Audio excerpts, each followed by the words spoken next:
towards the Alistar. Enemy's Vampire, instead of picking up the Rel for himself, countering himself, going to go towards the Nautilus. Now, we did say that we'd had a couple of games out of Vampire on the Nautilus that we weren't the biggest fans of, but I think in this composition they need... That's not so much going to be the case in this game, because the Gwen being in the jungle, you don't really want her off side laning, putting that split push pressure down.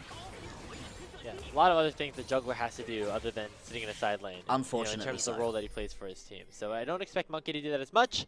Still be very big in these team fights. And speaking of seeing some of that damage that we could be issued. Alla now is getting collapsed on here as Monkey already procs the Ghost. Alla flashes away in response. He's going to be matched by Q, who now is overheated. And there comes the snip snip. And it's WE and Monkey picking up first blood. There we go. Nice that seeing the jungler up towards the top side for WE opens up the Drake for themselves. And despite the fact Karras is in the area, it's going to be very unlikely that they can do anything about this one. Maybe they can try for some kills though. Yeah, they're looking maybe on a missing. Valk available for Karras. Doesn't want to go too far forward.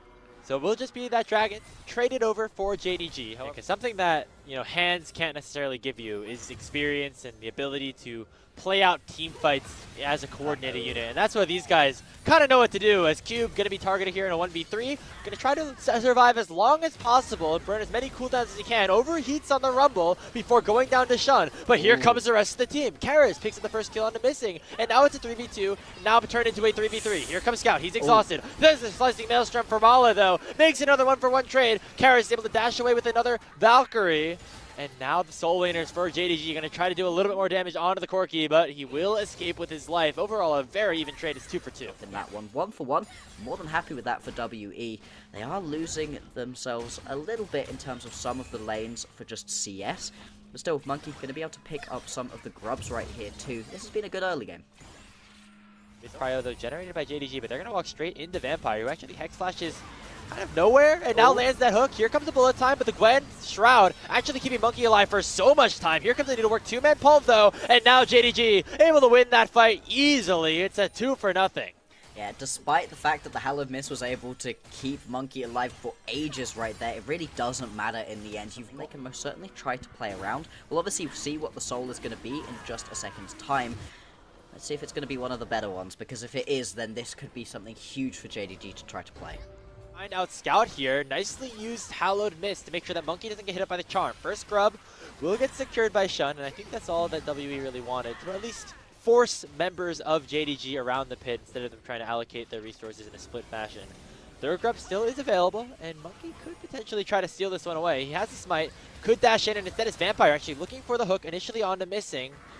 Not too much damage dealt. Instead, now the target is going to be Shun. But look at the bullet time. It's going to be Monkey picking up at least that first grub. But here comes a teleport from the other side. Ollie's finally arrived in the fight. Uses the slicing Maelstrom. Pops missing. Equalizer comes out, though. And now JDG are a bit split in this team fight.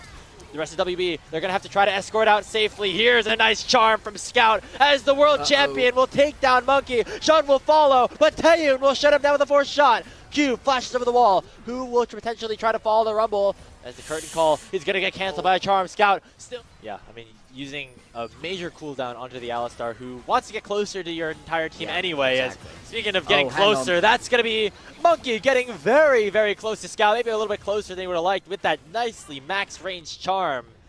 Which is kind of a crazy thing to say considering the pedigree that this guy has. But you think of, like, Knight playing really well, even Rookie and Doinby. Like, this guy should belong in that conversation, but I feel like in general, some of us kind of just forget that JDG even exists sometimes.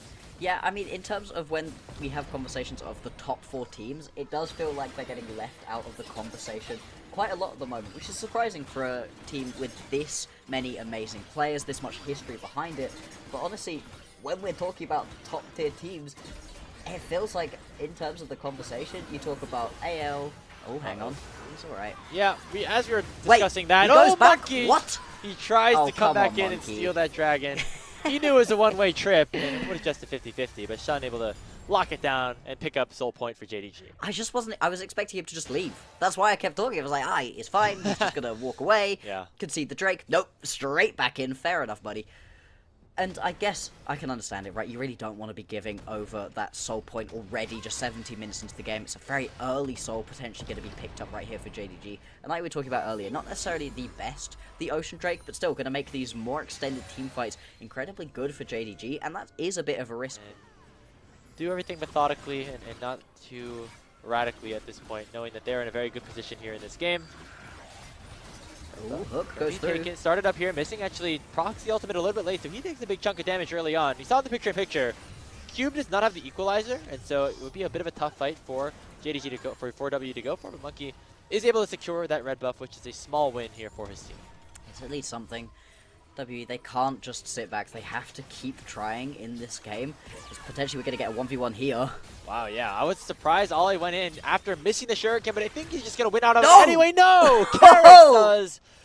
One last shuriken would have been able to do the deed, but Karis, the Corky, gets his kill number 3 in this game. Maybe Scout making it a 4v5 on the map. The health bar is not necessarily looking great here for WE. Gonna be Vampire once again starting off the engage. Knocks down Missing. Marie doesn't have his ultimate from earlier. Should be burned down, but will get away from that final proc of the equalizer. There comes Pays. Bullet time. It'll at least lock down Vampire for now. And it's Sean stolen! steals away the Otacon. And it's now disaster unfolding for World Elite with their world falling before their eyes. Scout dashing forward, looking to finish off the final kill here for JDG. It is 4, soon to be 5. A clean ace for the squad. Oh, woof. That one hurts right there to lose out on 4v5. Please. Right now, tough for WE. I mean, you respect them going for that play after finding a pick, like they did with the solo kill that Karis was able to collect. But at the end of the day, it was not enough, and now got a long way out of this one. Yeah, unfortunately, that is going to go a long way towards making this game worse and worse. Losing the soul as well, not going to be ideal. And as we watch these towers begin to melt, we've still got 2 minutes until the next Drake is going to spawn. The JDG, they're in a great spot to just be able to step forwards. Not killable at this point. You don't want to give over the 200 gold for the shutdown. Oh, Monkey, does he want the flank here? They could try. Oh, Missing. 2-man pull to start things off. Taeyun already has to be chunked a little bit by the Ignite, but Missing might have gone a little bit too far forward. The ultimate blocking a lot of the damage for now. Vampire the first to fall, and here comes Sean with the cease and desist immediately onto Karis. That's the main carry, and the slicing Maelstrom will finish off this game before the Baron even spawns blocks her. It's going to be Pays picking up a big chunk of kills, and all 5 members of JDG hunting for the Nexus of World Elite. Can Taeyun do anything about this one? You'd have to imagine that the answer is no. He's going to get pushed back into the base by Pays and Scout, and the towers will fall. The Nexus soon to follow. People are respawning, but it's just surely not going to be enough. Yeah, Vampire dies one more time for the culture. 0-5-2 his final scoreline. Max range charm again from Scout, but nobody will be able to take Taeyun down before the Nexus drops. JDG taking game number 1. Jumping over on the top as well. So I do like what what WE have pulled out for themselves. However, what it means is that they're going to have to probably win early off of Monkey on this Neferi, and you're trying to do that against a team like JDG. The bottom lane, if Pays are missing, want it to be able to start yourself up right here onto the Drake. Okay. This is your angle. No flash on Scout. This is the opportunity to find a kill, and they do. Monkey uses the Neferi ultimate to pick up first blood for WE. There we go. Down to pretty low. And that will also allow for Shun to pick up this dragon on the bottom side. So objectives as well as HP and CS on the bottom side of the map, still going well for JDG. Absolutely, but still, it's something. We're getting to see some good aggressive plays out of WE. They didn't die, you know, in any of the issues with Vampire, although, having said that, might be a bit of a curse here. There goes Vampire. Gets exhausted, gets Magnet Storm. Still actually alive for a long time. Missing has to get away from the tower aggro, and now Shun in a bit of a sticky situation as well. Taeyun still has a killer instinct. Going to use it, but still gets knocked up. He flashes away. Picks up 1 kill. Missing. Should be a trade, but no! He barely gets away from tower range to allow for a double kill. They go to Pay. Cube was anticipating a flash from Ala behind him to go for an E backwards or something. Go for the insect. As I say that, looks like Monkey might have found out Shun again. It's actually WE to pick up the feat of warfare here in this game. Pays issues some damage back, but with that numbers advantage with the jungler down, it should mean that WE get first dibs on these grubs. I like that, Cope. I think you're right. You know? I don't think that was a misclick out of Cube. I think it just looks really funny, but you're probably correct in that one. Like I said, it is going to be all 3 of these grubs going on over to WE because they're able to pick up that kill onto Jun. But the tower in the bot lane falling incredibly low at the moment, with WE having the warfare. Wow, he just, hang on. Giga Chad held his Hex Flash for like 3 seconds in vision, and still actually forced the flash out of Monkey, who was only able to pick up 2 of those 3 grubs, by the way, so that will be an even trade most likely after Shun has respawned and takes control of this top side river. Oh, and this game, considering how much it was in the favor of JDG in the first one, WE, they're actually fighting back. Monkey looking really good right now, stepping up again, could potentially go for another play. Hey, keep sending it. Why not? Solar big Flare damage. going in They're gonna on get the him. missing. He's getting crowd control locked to oblivion, and Taeyu will pick him up with the Acathian Rain. Grub still available, as Shun wasn't able to take it down, and WE might be able to pick up all 3. Monkey so proactive right here on the Neferi. I think it's been his best champion. This and the Skarner have been amazing looks right now for this guy, and showing up in this game number 2 versus JDG. As we've been saying, this is the first series that we're seeing out of WE. Really odd in terms of the way that this split has worked out. Of course, getting a good opportunity here to play in this Ascension group. Get some of the best teams that we have here in the LPL. So far, putting up a good fight against JDG here in game number 2.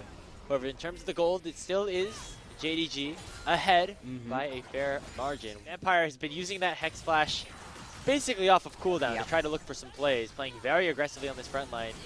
Basically treating his life like it doesn't really matter. But so far, it's actually him setting up kills for his team. As Karis finds the kill yet again onto Missing, who gets caught out for the 2nd time in a row and should allow for WE to pick up this Drake. Yeah, straight on over to the Drake, go WE, and we said potentially JDG could just abandon this one. Instead, they try to stand around to fight for it. I really like the positioning right there out of Vampire, actually. He kept walking down, making it look potentially like he was going for Jun, and then decides to E straight back up.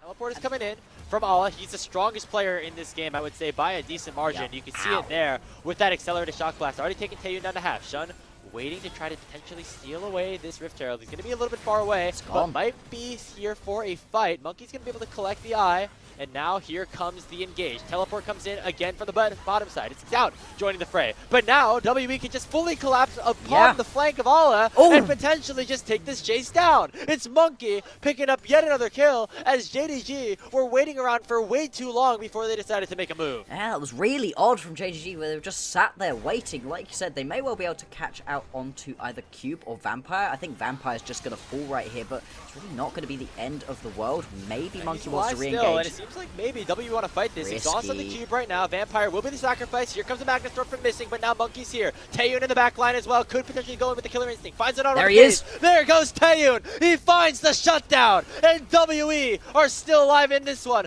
Monkey poking with the dogs, and Cube still continuing to try to chase down Shun. Monkey, Monkey. He eats a wind, becomes lightning. Shun could potentially E in to pick up a kill, but the Neferi will not fall. WE are up 8. Getting hit by that would have been almost certainly a death sentence right there. We are, though, going to see this Rift Herald heading down into the bottom lane. This tower will fall. Are they going to be able to get another charge off of it? I would be surprised. Instead, no WE. They're just going to pull back. Drake, though, spawning in under 10 seconds' time. Picking this one up would be huge right now. Hextech Soul, massive for whichever team is going to be able to pick this one up, especially with such heavy skirmishing, fighting-based compositions. Comes an ultimate here. Once again, Monkey going on to Scout. Nice buffer. We're with the untargetable. Here comes Cube as well on the Embesta, and Scout is down. Missing will fall in addition, and Shun is stuck in a 1v4, and Paze can only watch as the jungler goes down. The Mystic shot's just not going to cut it. On the back end of things, it's a 1v1 kill for Ala. Dragon.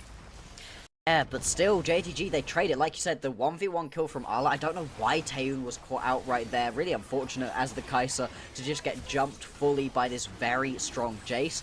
And they also get that tier 2 tower in the mid lane to JDG. They keep themselves in the advantage in terms of gold, but it feels like the objectives and the fights are just falling right here. Do feel confident to do this. They saw Monkey topside, to be fair, Why not just go for it? I mean, yeah, very true. Monkey way out of position right here. You're going to get yourself one tower for it, maybe a second one. Is that worth it while as a trade? I'm not sure. We'll see if they can get 2 here. That's big. They have 2 grubs. They have 4 grubs, I should say, right now. So WE going to continue to push here with Karis and Monkey. They will likely take down this tier 2 tower. However, now it is just a bunch of blood petals going the way of JDG. So not even the false resets here. And so we're actually at a relatively even game state here, Blockster. Right now, the petals, again, the biggest difference maker in terms of how strong these teams are. Taeyun from the fight again. Shun, the one that started up. Vampire spots him out. Monkey here as well. Dragon actually going to potentially be stopped here as Vampire goes all the way into Olive, but the Solar Flare doesn't connect. Here comes Cube out the teleport flank. They lock down the jungler and Shun will fall. Olive forced to flash away, but Taeyun will go over the Killer Instinct and pick up the shutdown. He'll die in response to the Pays, who's still full HP here on the Ezreal, but Monkey's going ballistic, but can Pays do it? He picks up one. Cube here to shut him down, and that's an ace for WE. It's a complete mess of a team fight right now. Everybody split at the beginning. Vampire's just in the mix, in the middle of everyone. But WE, they keep 2 members alive. They're not going to be able to grab the Drake on the back end of that one, but they will pick themselves up a ton of kills, some shutdowns, some towers as well. And this is exactly what they would have been looking for out of this team fight. WE, they don't want to be a speed bump on the way. That's what we're seeing a little bit here. And by the way, that Dragon didn't end up going down, so we're going to go do it again. Shun, the one to continue to start this one off. Solar Flare does hit Ala. Will Monkey get in the pit? He does. Right now, JDG are peeling away from the Drake and instead looking for the fight. Vampire very low. Zenith Blade does not connect. Who gets it? Worlds comes in. Stolen! And will be secured here by Shun, as that is now the second Dragon of the game secured here for JDG. But Monkey will dash in and take down Missing. Pick up a reset. But here comes JDG. They've scaled into the late game. Karis will go down, and it is 3 dead for just Missing. Oh, WE, they had themselves in such a good position. Win to a 2v4 with the Baron being taken down without a smite. So it will be JDG securing the big purple worm. And once again, they can breathe a little bit easier. Back up in the lead. He's now at 3 full items, looking for a 4th with that last whisper completed. And now JDG can try to break this game open a little bit more. Inner towers, the first to fall on the bottom side. Jungle champ secured. Stolen away here from Monkey, who here with the Jace Ezreal that was selected early on in this draft here for JDG. True Shot Barrage chunks Taeyun down to 30%, I should say, or even less. And that is the tier 2 turret going over for free, and now the inhibitor certainly under threat. Now let's see if they're going to be able to crack open the base right here. It's so tricky to actually step up here as WE and to clear out these Baron empowered cannon minions. Just going to be able to take down this tower. Now here comes the engage. Only landing the engage on the Missing right now, so Pays still free to fire. That's going to shift forward and take down the Leona. Now it's the 5v4. Pays continuing to go in. Here comes Missing. Not using the Magnus Storm just yet. Karis goes between worlds. Monkey going way too far forward all by himself. And that should be game. It looked good for WE for a little bit. But this is JDG that we're talking about, man. They're here for way more than just the victory against World Elite. They want the game. They want the series. They want to dominate the Ascension group. And with a 2-0 over WE, they will jump up to 2-0 overall in the standings.